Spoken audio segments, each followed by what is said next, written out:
siang teman-teman Semagung Moker. Siang ini kita kedatangan tamu-tamu yang sangat terhormat yang akan memberikan kontribusi besar terhadap siswa peserta didik Semagung Moker. Silakan Pak Yudi untuk memperkenalkan diri, dari mana dan untuk apa visi misinya ke SMA Gondang. Terima kasih. Saya akan memperkenalkan diri. Saya sebelumnya mengucapkan terima kasih semua segenap Bapak Ibu guru dan siswa kehadiran kami di SMA Negeri 1 Gondang ini dalam rangka pengembangan film di daerah.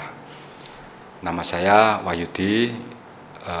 Saya bertugas di Sekolah Tinggi Kesenian Wilwatika Surabaya. Saya di sinematografi dan penulisan naskah, dan saya juga diperbantukan Yayasan Bima Sakti untuk memperkuat program-program yang sudah diselenggarakan oleh Yayasan Bima Sakti.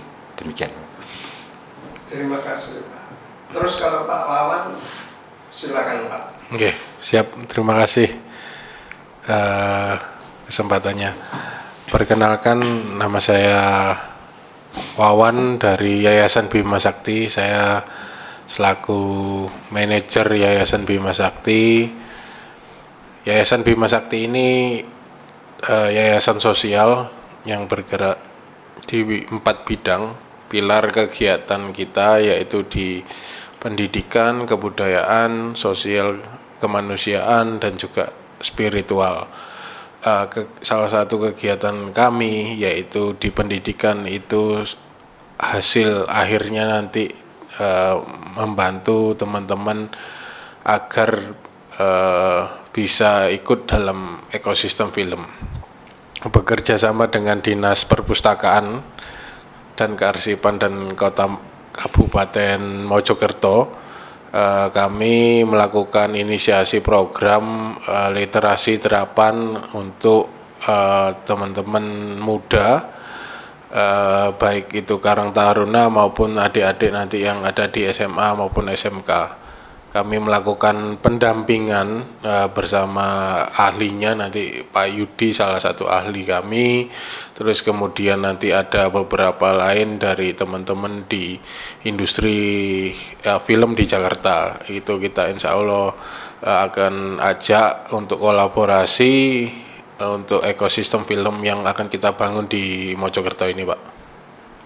Jadi intinya ada backup dari Dinas Perpustakaan gitu ya. Yang lokasinya di Jabon itu ya. Betul. Jadi kita kolaborasi Pak sifatnya. Iya. Kolaborasi dengan Dinas Perpustakaan. Beliau punya program literasi terapan, kami punya program pendidikan di ekonomi kreatif. Salah satunya kan kegiatannya di film ini. Nah, film ini kami rasa kan menjadi pop culture-nya anak muda zaman sekarang. Musik itu juga salah satu yang kuat yang bisa mempengaruhi anak-anak muda ini untuk bergerak gitu. Makanya film kami pilih itu karena memang semua elemen yang ada di film itu sudah ada, sudah diminati sama teman-teman muda sekarang gitu. Makanya kami punya pengalaman di film, akhirnya kita bergerak bersama. Syukur-syukur nanti SMA SMK ini juga mampu menjadi pensuplai SDM gitu Pak, untuk kegiatan ekosistem film ini. Pensuplai SDM maksudnya peserta diklatnya begitu ya? Iya, betul. Loh, Pak Yudi, nanti itu akan ada diklat begitu ya? Oke. Kami mempersiapkan calon-calon tenaga ahli tingkat madya bidang film, maka kami membuat kerjasama dengan perpustakaan, itu artinya di literasinya. Makanya syarat utama itu kan harus punya pengetahuan dan pengalaman. Di Bima Sakti adalah tempat gladinya di Bima Sakti, pelatihan di Bima Sakti, sehingga kami siap untuk mendidik mulai dari pra sampai produksi sampai ke pasca produksi. Nah, untuk manajemen tata kelola pemutaran seperti bioskop nanti kita kerja bareng dengan pemerintah daerah atau siapa, tapi untuk saat ini hanya menyiapkan seperti penulisan skenario sampai terciptanya sebuah film. Ya. Jadi 3 ini Bima Sakti punya tempat yang representatif yang ada di Mojokerto, perpustakaan punya literasi, nah sekolahan punya SDM. Nah ini supaya bergabung kami mengajak dengan sukarela untuk mengikuti program-program pelatihan ini yang diselenggarakan oleh Bima Sakti dan perpustakaan, sehingga nanti minimal kami menemukan SDM yang unggul di bidangnya, 1 yang sutradara, kemudian kameramen, 3 penulis skenario, 4 audio, dan yang 1 ini adalah multi talent, serba bisa. Artinya dia bisa mewakili mungkin tata artistik atau make up dan kostum gitu. Jadi minimal ada 5 itu kita didik menjadi calon-calon movie maker di Mojokerto. Tapi itu nanti hasilnya kalau zaman sekarang kan beda dengan dulu. Zaman sekarang itu biasanya berupa digital. Berarti diperlukan juga ahli editing film untuk sampai finishing itu, apa betul begitu ya? Oke. Yeah. Jadi sebenarnya ada 8 lini produksi yang yang akan kita coba bimbing, Pak. Cuman dengan 5 itu sebenarnya sudah cukup.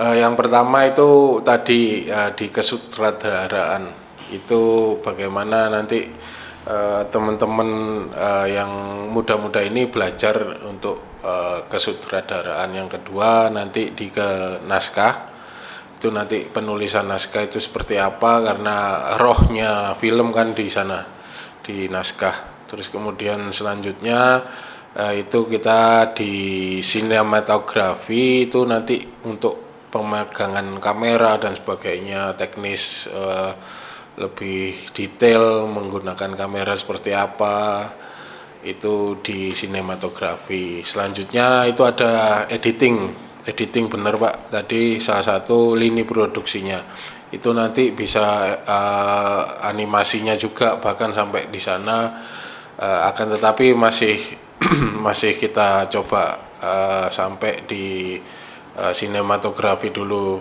Mungkin editingnya bisa kami handle sementara, karena kita lihat dulu nanti perkembangan peminatannya adik-adik ini seperti apa nanti. Makanya kami juga nanti akan lakukan pendataan agar SDM yang mau kita bina ini terpenuhi Pak, karena ekosistem ini goalnya nanti SDM ini bisa mensuplai kebutuhan pasar di terutama minimal di Jakarta. Gitu ya. Itu berarti targetnya itu peserta didik ya. Kira-kira dimulai kapan pelatihan itu? Pelatihannya sebenarnya sudah kami mulai 2 bulan yang lalu, tapi targetnya kemarin masih masyarakat umum sama teman-teman Karang Taruna, sehingga kami rasa butuh melibatkan teman-teman di SMA, SMK, film pelajar itu. Di pelajar, karena kami ada pengalaman di SMA, SMK ini ternyata sudah ada program sendiri justru gitu untuk kegiatan audiovisual. Monggo Pak Yudi ada yang tambah.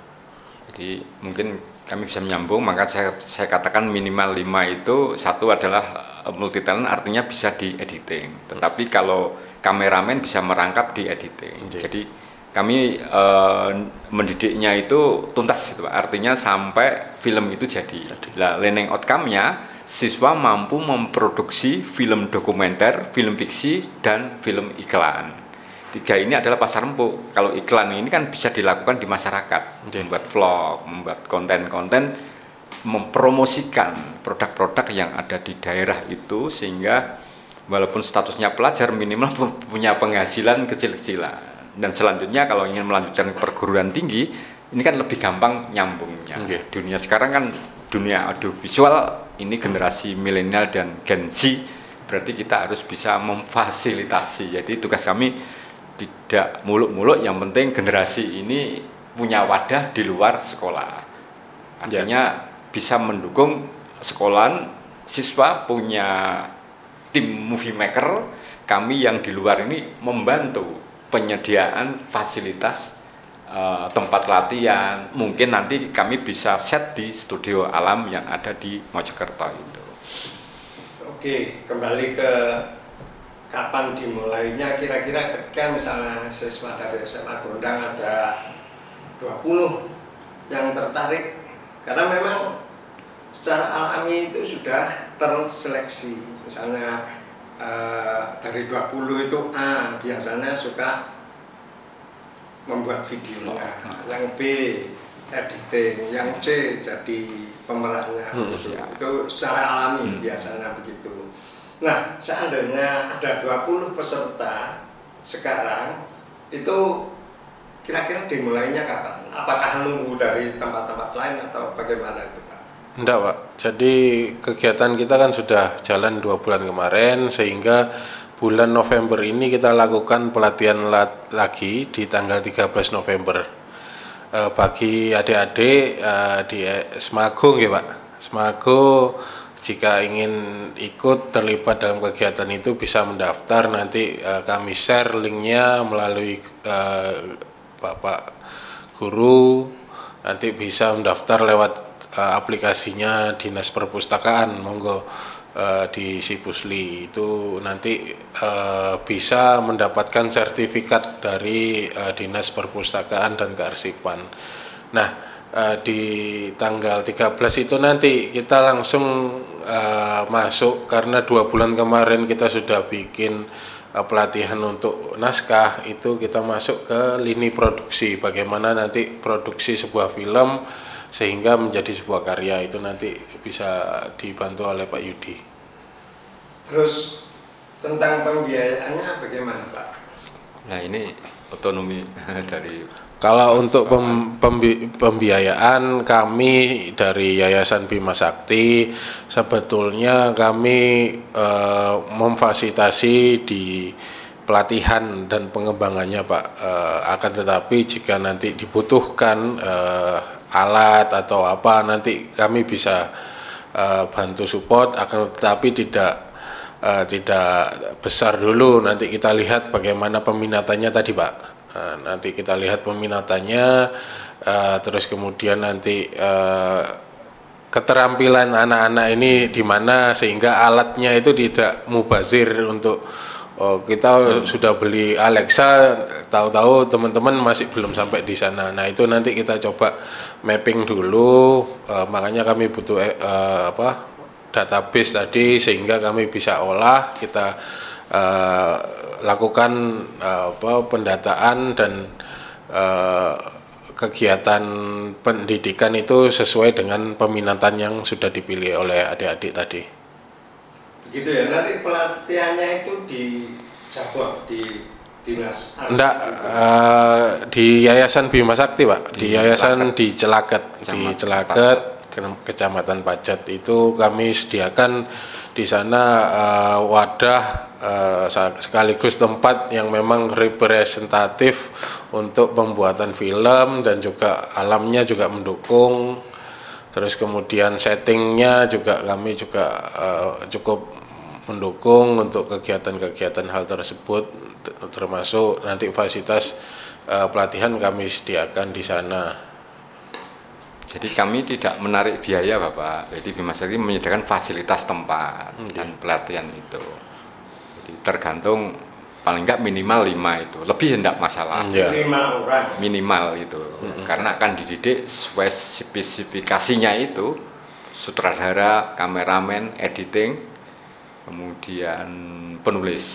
Itu yang pokok harus dipunyai tiap sekolah itu. Biasanya ketika itu peserta dari diklat itu adalah siswa, permasalahannya adalah waktu, karena harus membagi waktu belajar terus waktu ekstra, terus kira-kira itu pelaksanaannya jam berapa setiap hari atau bagaimana Pak? Sebenarnya kalau untuk jamnya kami lebih prefer ke jam efektif. Jam efektif ini ya jam kerja gitu ya Pak ya. Tapi kita sangat fleksibel, bahkan kemarin ada pelatihan juga ya di sore hari karena kita menyesuaikan dengan teman-teman Karang Taruna dan sebagainya. Itu juga masih cukup fleksibel dan kita bisa tata lagi karena kita nanti belum ada titik temu nanti dengan teman-teman sekolah seperti apa nanti kendala yang ada di sekolah, sehingga itu kita bisa jadikan bahan untuk menyusun kembali itu jadwalnya. Tapi yang penting ini gratis ya? Ya, kami fasilitasi penuh kegiatan ini sehingga nanti adik-adik mempunyai skill, Pak. Skill ini kan yang dibutuhkan di dunia luar, sehingga mereka juga tidak hanya pintar secara akademik, tapi non akademik mereka juga berprestasi. Betul, karena bisa buat modal kehidupan anak didik. Itu ada yang perlu disampaikan lagi kepada calon siswa penjenengan? Ya mungkin perlu saya tambahi, kalau pertemuan reguler 1 bulan 1 kali Bapak. Jadi nanti di luar itu pertemuan tatap muka mungkin bisa lewat Zoom atau di group itu seperti materi dimasukkan sana sehingga tidak mengganggu saat pembelajaran rutinitas itu. Nah, untuk pertemuan itu ada perundingan bersama-sama minggu atau di jam efektif, itu tergantung dari kesepakatan. Jadi tidak mengganggu tugasnya sebagai pelajar. Iya, ya. Karena model sekarang itu kan apalagi kalau model videografi itu teknik-tekniknya kan bisa jadi begini, dikasih contoh, sudah, terus dikasih teori, atau teori dulu, contoh, terus tugas. Coba lakukan seperti itu, terus lagi dievaluasi bersama. Kan bisa begitu. Nah, itu kurang gini, buat lagi ya. Karena ini termasuk ilmu praktek, meskipun sebetulnya tidak mudah. Maka dari itu kami membuat regulasi 1 bulan pertemuan tatap muka itu untuk mengantisipasi kendala-kendala, katakanlah skenario sudah selesai, saatnya ini kru terutama di kamera ini jalan, ini harus tatap muka, harus ketemu karena ini pegang alat. Jadi saat ketemu aktor, aktris dengan tim produksi, nah ini harus ketemu karena ini praktek, makanya diatur ada pertemuan bersama di Bima Sakti itu. Tapi kalau skenario kita pantau lewat grup, kemudian sinematografi, saatnya praktek itu harus kumpul. Sementara dipantau lewat karya-karya yang dipantau lewat grup itu bisa. Demikian, Pak. Pak Wawan ada yang disampaikan lagi? Saya tambahkan, kegiatan yang kami lakukan ini kan juga berdasarkan pengalaman kami di industri ya Pak ya. Salah satunya di perusahaannya Yayasan Bima Sakti sendiri itu ada PT Bima Sakti, itu kan banyak sekali lowongan. Nah, banyak sekali lowongan yang memang berkaitan dengan kegiatan yang kami lakukan, termasuk konten kreator dan sebagainya, terus kemudian digital marketing, itu kan nanti turunan yang bisa menjadi output yang didapatkan adik-adik untuk kegiatan ini, kayak penulis skrip writer itu kan juga ada lowongan di sana. Banyak sekali sekarang lowongan yang berbasis media sosial. Nah, itu yang coba kami istilahnya kami bukakan peluang ke adik-adik ini, sehingga ketika ini nanti ditekuni, minimal sekali mereka sudah menguasai satu lini produksi tadi, sehingga itu bisa jadi bekal mereka untuk kalau sudah SMA kadang itu ada yang pingin lanjut kuliah dan ada yang langsung pingin kerja kan ya Pak ya. Nah di situ kami harapannya itu bisa bermanfaat buat adik-adik, tidak hanya ketika di dalam dunia kerja tapi juga bermasyarakat. Itu sih yang bisa kami sampaikan. Terima kasih.